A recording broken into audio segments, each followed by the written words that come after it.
ఇంట్లోనే natural hair shampoo ఇలా ready చేసుకోండి. ఈ షైన్ అనేది ఇన్స్టెంట్గా కనిపిస్తుంది మనకి. ఈ షాంపూ అనేది యూస్ చేస్తే ఖచ్చితంగా ట్రై చేయండి. ట్రై చేసి ఈ షాంపూ మీకు ఎలా కుదిరిందో కూడా కామెంట్ చేయండి. దీనివల్ల డాండ్రఫ్ అన్నది క్లియర్ అవుతుంది, హెయిర్ అన్నది క్లీన్గా కనిపిస్తుంది అన్నమాట. So hello guys, welcome back to our YouTube channel. అందరూ ఎలా ఉన్నారు? బాగున్నారా?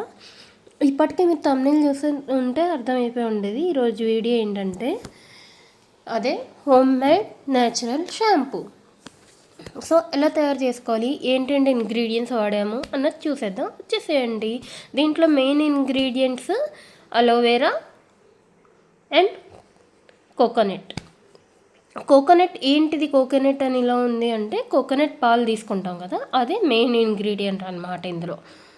అండ్ ఇక్కడ ఎలా ప్రిపేర్ చేసుకోవాలి అంటే కోకోనట్ని పీసెస్గా కట్ చేసి పాలులాగా తీసేసుకొని అండ్ దాంట్లోనే అలోవెరా అన్నది యాడ్ చేసుకోవాలి. అలోవెరా న్యాచురల్ది యాడ్ చేసినా ఓకే, లేదు అంటే నాలా ఇక్కడ అలా ప్యాకింగ్ ఉన్నది యాడ్ చేసినా ఓకే. నాకు ప్యాకింగ్ దొరికింది కాబట్టి ఇది యాడ్ చేశాను. అండ్ ఆల్మండ్ ఆయిల్ అన్నది వేసుకోవాలి. ఆల్మండ్ ఆయిల్ ప్లేస్లో కొబ్బరి నూనె కూడా వాడుకోవచ్చు. దాంట్లో 1/2 కప్ ఆఫ్ వాటర్ అన్నది వేసుకొని బ్లెండ్ పట్టుకోవాలి ఫుల్గా స్మూత్గా వచ్చేటట్టు. ఈ లిక్విడ్ని మనం ఒక చిన్న బౌల్లోకి ట్రాన్స్ఫర్ చేసుకొని ఇందులో మెయిన్ ఇంగ్రీడియంట్ బేబీ షాంపూ. నేను ఇక్కడ బేబీ షాంపూ అన్నది హిమాలయ వాళ్ళ బ్రాండ్ వాళ్ళ యూస్ చేస్తున్నాను. సో ఈ బేబీ షాంపూ అన్నది యూస్ చేసుకుంటున్నాను. ఇక్కడ నేను యూస్ చేసుకొని ఒక బాటిల్లో వేసుకొని స్టోర్ చేసుకుంటున్నాను. ఇది home made natural shampoo.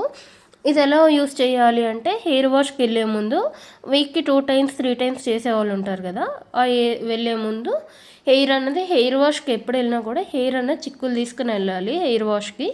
So వెళ్ళినప్పుడు ఈ షాంపూ అనేది కొంచెం గోరువెచ్చని నీళ్ళలో వేసి డైల్యూట్ చేసుకొని మొత్తం హెడ్ అంతా పట్టించి ఒక 5 నిమిషాలు మసాజ్ చేసుకుంటే తర్వాత వాష్ చేసుకుంటే న్యాచురల్గా షైనీ కనిపిస్తుంది, ఇన్స్టెంట్ షైనీ. సో ట్రై చేయండి. ఇది ట్రై చేసి మీకు ఎలా అనిపించిందో, ఎలాంటి హెయిర్ స్టైల్స్ వేసినా కూడా షైనీగా ఉన్నప్పుడు సెట్ అయిపోతాయి కదా. సో ఇక్కడ నేను ఒక హెయిర్ స్టైల్ కూడా చూపిస్తున్నాను. ఈ హెయిర్ స్టైల్ అన్నది నాకు తెలిసిన హెయిర్ స్టైల్. ఇది ట్రై చేసా, అలా సెట్ అయింది. సో మీకు కనుక ఈ వీడియో నచ్చినట్టయితే లైక్ చేయండి, షేర్ చేయండి, సబ్స్క్రైబ్ చేయండి. ఇలాంటి మంచి మంచి వీడియోస్ కోసం నా ఛానల్ని ఫాలో అవ్వండి, అలాగే సపోర్ట్ చేయండి నా ఛానల్ని. ఇలాంటి మంచి మంచి షాంపూస్, హెయిర్ రెసిపీస్ షేర్ చేయండి.